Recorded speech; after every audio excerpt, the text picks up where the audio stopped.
We read 30 books this year. We got a hefty load right here. Some of the books I don't currently have, but that's okay. Shout out my library. Let's just get her out of the way. My worst read of the year was Kisses and Croissants. Yep. I don't think I've expressed my disappointment with this book on YouTube, but I definitely ranted on TikTok about it. Pretty much Kisses and Croissants, we're following an American girl named Mia who does ballet, and we're following her summer in Paris for a dance program. She falls in love with a French boy named Louis. They have really cute French romance. It is YA. It was adorable. And then, like 30 pages before the ending, bam! Plot twist comes out of nowhere, was so unnecessary, added nothing but disdain in my mouth for this book. I ended up rating it 2.5 stars because I loved the book up until that point. I thought it was cute. I thought it was a summer romance. I was eating it up. And then, bam, plot twist out of nowhere. 2.5 stars. Now switching to my favorite read of the year, the best book I read this year, and that is Sunrise on the Reaping by Suzanne Collins. I don't think I need to say anything about this book. It speaks for itself. If you've read it, you've read it. If you haven't, you haven't. If you haven't, you should. Full confession, I've never read the original Hunger Games trilogy, but this book takes the cake. Like, when we started off with four quotes from novels about propaganda and government oppression, you knew Miss Collins was serious, and I loved it. Now that we've got the worst book I read and the best book I've read, let's just go through all the other books. First is Station 11 by Emily St. John Mandel. I really enjoyed this book. It is a dystopian that takes place after a plague destroys the world, pretty much, and the structure of the world. We follow this group of traveling musicians and actors, and they go town to town in this dystopian rundown universe and perform Shakespeare and Mozart. It pretty much shows what is important in creative work, and that is like the humanity at the center of it, because at the end of the day, we connect with things on a human level, and if we can't connect with something like art, then it's not worth remembering when everything else is gone. Next, we have a book that made me fall in love with fantasy all over again, and that is The Rose Bargain by Sasha Payton Smith. This is literally the Selection meets Fairies meets low-key Bridgerton. The Selection was my series as a child. That is the one book series I read, the one that I loved. So this made me fall in love with fantasy. I was in a fantasy slump for like probably over a year. I haven't read fantasy, and this book was perfect. The twists in it, amazing. The romance, top tier. So stopping 5 stars. It also got me out of a reading slump, so that's a plus as well. Next, we have a pretty recent read, and that is Picking Daisies on Sundays by Liana Cincotti. Absolutely adored this book. It was so sweet. It is a friends to lovers, fake dating, no spice romance, and I was here for it. It takes place surrounding a wedding, and so Danny and Levi are fake dating at a wedding. So like wedding festivities was the setting, and it was like everything I needed. It is the rom-com that I needed. As you can see, I like tabbed the heck out of it because I loved this book, and I love Liana Cincotti. Like, I think she is such an inspiration to me as a writer, and reading this was honestly so cute. I'm so happy it's getting traditionally published in February, so if you haven't read, make sure to pick up a copy. Up next, we have a book that I was so excited to read when I found out it existed, and then it kind of felt really flat for me, and that is Voice of the Ocean. Now, I love Kelsey, and I love watching her YouTube because I'm a big Sims fan. The more you know, I like Sims. This book was just too much and not enough at the same time. This is a 400-page book that could have been 300 easily. Things should have been cut out of it, and things should have been changed. I do like the thought process. It's about sirens, and our main girl Celeste kind of has her own like Little Mermaid story where she like goes on land, and it's also like enemies to lovers, but it was just very cliche to me. And the common criticism this book gets is its beginning portion, where it really does feel like a play-by-play of the opening scene in The Little Mermaid, so that doesn't really help it any. I want to see her grow as an author because I love her as a person, but this book was just not it for me. I cannot recommend it. It was a 2-star read. Up next, we have a book I should have finished so much earlier than I did. I had started reading it May 27th, 2023, and I didn't finish it until June 17th, 2025. And that is Long Way Down by Krista and Becca Ritchie. As you can see, I have the entire original Calloway Sisters Addicted You series, and I loved it. Like, I will praise the heck out of this series. I absolutely loved it. However, the final two books, whichever one comes before this, I think it's Fuel the Fire with Connor and Rose, and then this one, Long Way Down, they just fell so flat for me. They felt very repetitive and, like, again, long for no reason, which is so sad to say because the two characters in Long Way Down, they are my favorite couple in the whole series, and I absolutely loved their first book so much. And so this one, again, it took me forever to get through because I was just not feeling it. Up next, I have a duology that I actually have a video about, and that is Little White Lies and Deadly Little Scandals by Jennifer Lynn Barnes. This was everything to me. I love Jennifer Lynn Barnes. The Inheritance Games, honestly, controversial take here, not her best work. I said what I said, and the fact that The Inheritance Games just keeps going is making me, like, forever annoyed with it, but I really enjoyed these. Would I say this is her best series? No.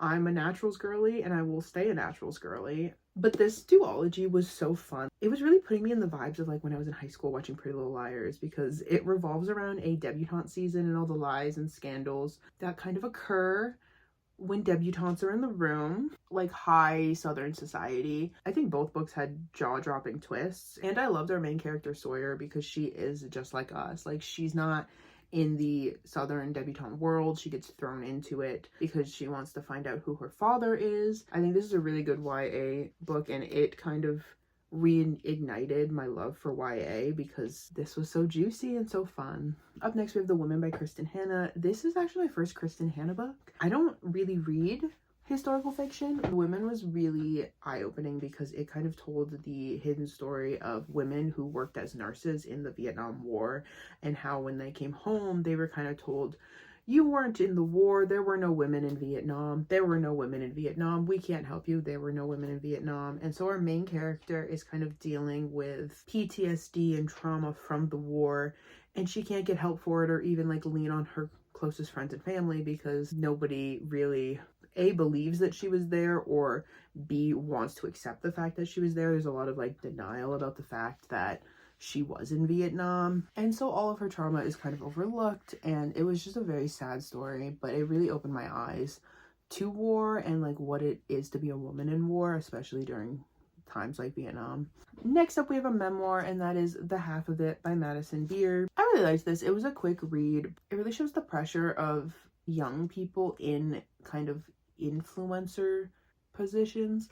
I know Madison Beer is not an influencer, but her music career kind of took off because of social media, and so seeing that in the early days of social media and the effects that it had on her as a person and her, like, self-esteem, self-image, it was just very riveting to read because I think that the issues that she dealt with are still very prevalent in social media and, like, for influencers. Yeah, I really liked getting that insight. Up next, we have a behemoth of a book, and that is Tower of Dawn by Sarah J. Maas. Listen.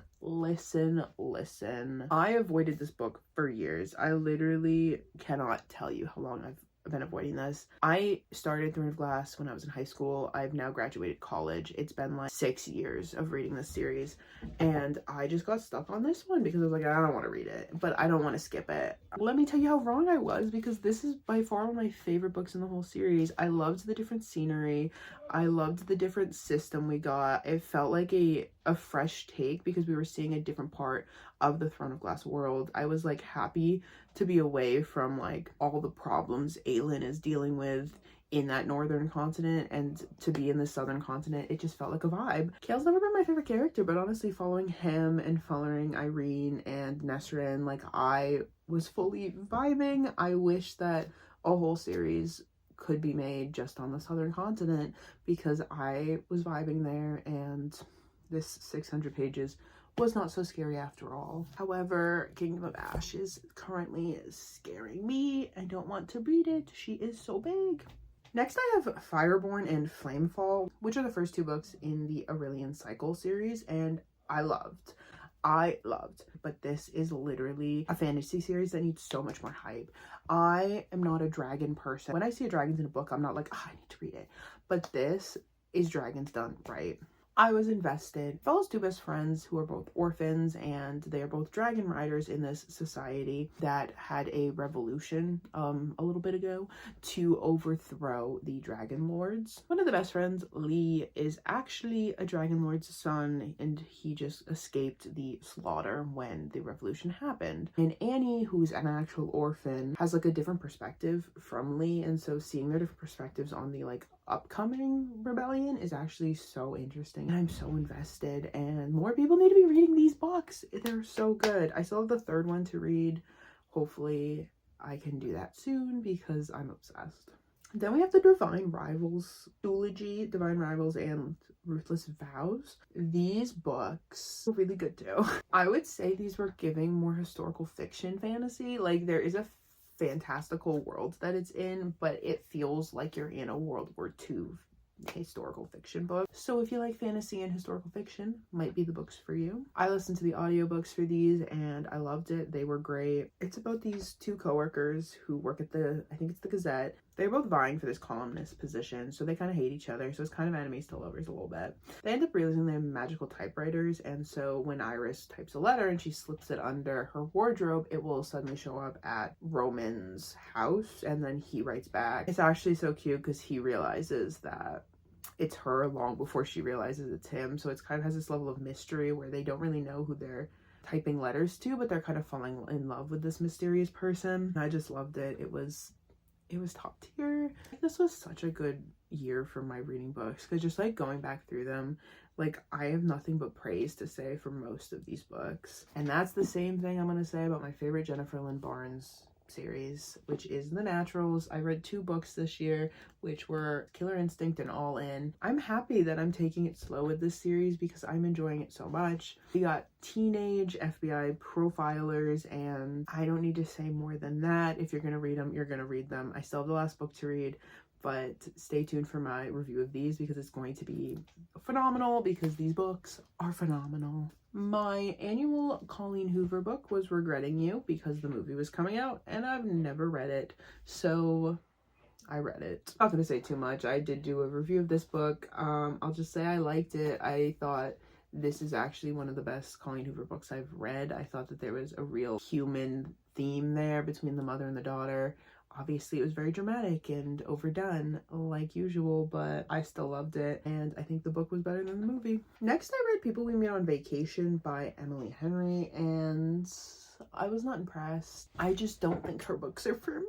It took me so long to like get into this book and get invested because I couldn't care less about the characters. I thought they both were stiff and like one-dimensional, and I didn't care about any of their quirks or their relationship with each other, and so kind of getting past that was really hard for me. Towards the end, I ended up really liking the book because I loved the theme, the humanity at places you visit. Like, if you're gonna visit a place, visiting it and staying in a resort for the whole week is not gonna help you understand the place that you're visiting. What's going to help you understand the place you're visiting is like getting in the streets and meeting the people who live there and going to the places that they go. I also liked the theme that like you can't use people to escape your problems in life. I thought that was really good, but again, I just like couldn't have cared less about the majority of this book. We got some nonfiction with Everything is Tuberculosis by John Green. Again, have a video on this book. I loved it.